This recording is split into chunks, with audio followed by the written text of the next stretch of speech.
Did you know about the potion which permanently increases your strength by 2? Or the unique spell slot you can only get when you play Gale? Or what about the weapon which can buff other weapons without any downside? If not, you're in the right place, because in this video I will go over all the permanents you can obtain in Act 2. And just a quick word here, before I jump right into the first permanent, just be aware that this video will have some spoilers. So if you don't want to know anything of Act 2, I would really recommend you to just turn this video off, but otherwise continue at your own risk. And with that said, just let's go! The first permanent buff you can receive in Act 2 is actually pretty neat.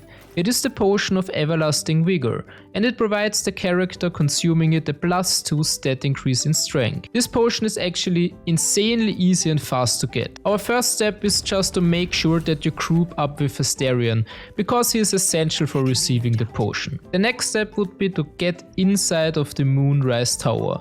You have to get there anyway, so that is a pretty easy location to get to. Once there, just follow the main stairs down, and on the left side of this huge door right in front of you, go through the door and enter the room, and on the left side there is a woman called Arabella. I don't know how to pronounce it, so I'm sorry, but let's continue. Just go to her and start the dialogue. The main goal here is pretty simple. Just talk to her and make sure that at one point Asterion will bite her. At first he doesn't want to do it, but you can convince him with 2 little lines of dialogue, so it's pretty easy. And you don't even need to succeed in any ability check or something, so it's pretty easy and fast done. So if you did this, the woman will then give you the potion, which you can consume with the character of your choice. And just a little add here, you can raise your strength over 20 with this potion, so it might be worth to wait for the right moment to consume it. For example, if you already raised your strength to 20 with your ability score improvement feat or something else. And another little thing to add here, make sure that you also can take a little blood sample of you, which will also appear in the dialogue, because this will be interesting for an Act 3 bonus you can get later on. But that's it, let's go to the next one. The next permanent would be the Drakethroat Glaive, and it's not a typical buff or feature since it is a weapon, but I would say it is a kinda permanent since it can induce your other weapons with a permanent damage buff. Because if you look at the spell it provides you, it is actually pretty insane. With it, you can basically just drop your main weapon, equip the glaive here and just buff the weapon which is now laying on the floor, and then re-equip the main one and the buff stays on. And the cool part here is that you can choose the damage type you want to induce the weapon with. And it doesn't require concentration, so it just stays on you without doing anything. And if you want to be really fancy, you could cast the spell with a sorcerer and twin spell cast it onto 2 different weapons. So there are some options which are pretty nice. But that's it. So let's get this weapon. Basically, all you have to do is just stay in the Moonrise Tower. Run down the main stairs and this time turn to the right side and just go a few steps. There will be a little girl named Roa Moonclaw. Just trade with her and get the glaive and success. You now have the glaive in exchange for, I think it is 2000 coins, so it's not that expensive. And I just want to add a little thing here. You already met her in Act 1 in the Goblin Camp, and if you went full on rampage there and killed like every single being, including her, she of course won't be here selling all that stuff. So don't be confused if you went on a killing spree there and you wonder why you never see her, because it is not possible. But that's mainly it, that's the second permanent you can get. The next permanent buff is a Gale specific one, since you can only get it within. It is the Mystra's Benevolence, and it will give Gale advantage on concentration checks, so it's definitely worth a pickup. But let's just have a look how to get it. We once again stay in the Moonrise Tower, and this time we run straight and open up this huge door which we ignored in the first 2 permanents. Just go through and go to the people's gathering there. If you go there, a dialogue will trigger. Just go through with it, and after everything is done, you can just go up the stairs on the left side till you reach Githzerai. Talk to her and try to gain her trust. Just make sure that she thinks that you are a fanboy of the Absolute. And if you do this, she will ultimately give you the key to Balthasar's room. Then, if you have the key, just run to the opposite side and there will be a door to his room. You can of course completely ignore all of this and just try to lockpick your way into this room, but of course it's a little bit risky and you could trigger some unwanted things, so just a little mention here.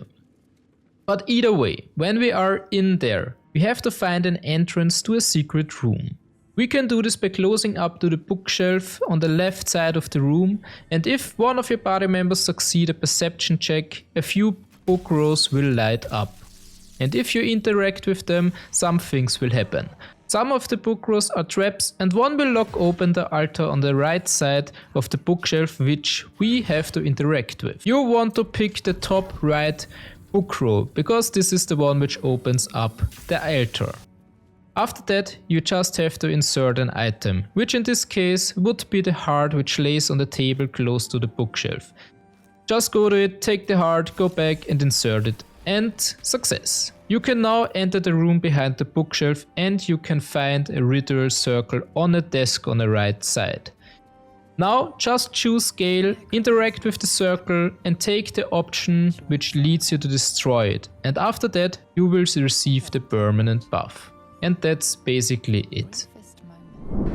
So the next permanent is the Githzerai Mind Barrier, and this condition will give you advantage on intelligence saving throws, which is also pretty nice and definitely worth a pick up. If you want to get this one, you just have to do one or two little things. But once we enter the Mind Flayer colony, there we want to go all the way to the bottom of the map. Because if we go there, first off you will encounter a lot of enemies, just kill them all. And then just advance further till you get to a neural console which triggers a puzzle. You have to solve the puzzle and an area behind it will open up if you succeed. In this little area there will be a green waking brain jar on the floor. Just pick it up and go back. Now go to the area right here on the map.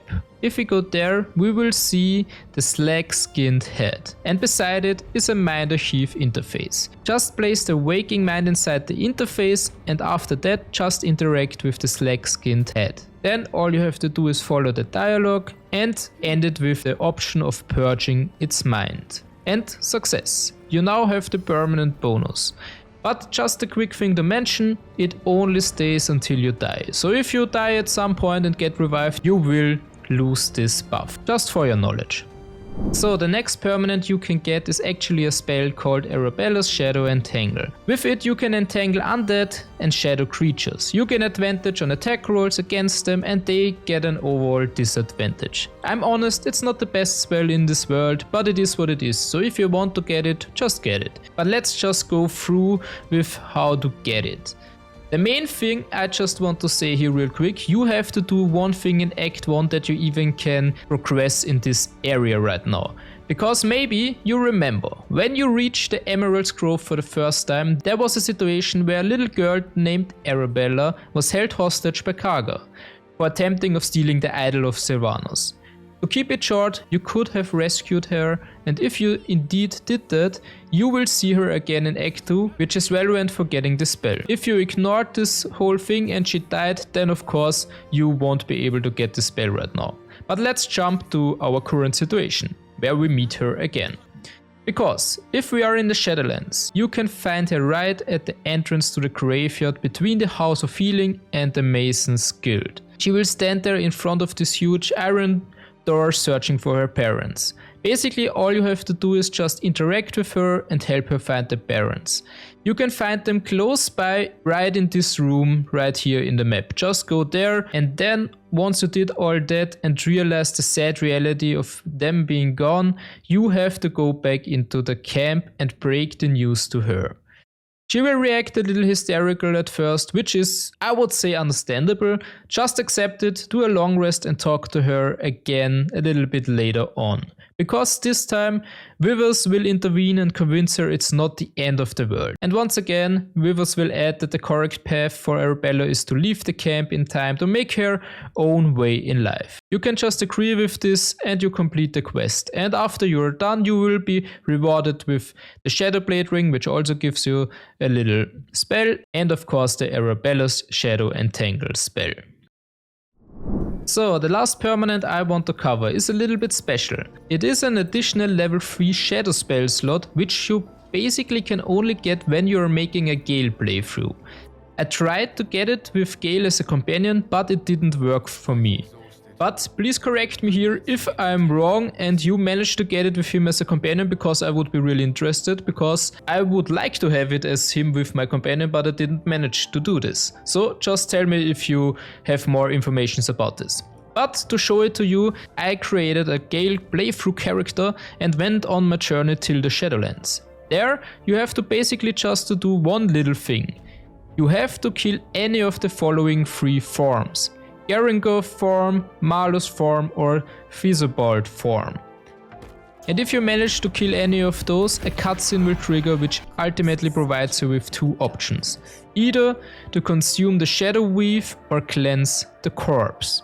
You want to consume the Shadow Weave, which will lead to overshadow Mystra's light with darkness in Gale's inner self and provide you with the level 3 spell slot. But if you decide otherwise, you get Mystra's Blessing, which lasts until the long rest instead. So there is a decision you have to make. And one more thing I want to add here, because in my playthrough I first off killed Garangor form and the dialogue didn't trigger, I don't know why, but then I went on and killed Malus form and then the dialogue triggered for me. So I don't know what the main reason for this is, because some people also said for them it triggered after killing the Garangor form, so just make sure that you kill another one if it didn't trigger with the first one, if you really want to have the spell. But that's basically it. Those are all the permanent buffs, features, items, whatever you want to call it, you can obtain in Act 2. If you have anything to add here, or just maybe some easy tips to get things even better or faster, just tell me or just write it down that everyone knows it. Otherwise, I also made a video about the Act 1 permanents and bonuses, so if you want to watch this one here, just go check it out, because there I covered all of the ones you can get in Act 1. But otherwise, thanks for watching, have a nice day, and I hope I see you soon. Bye.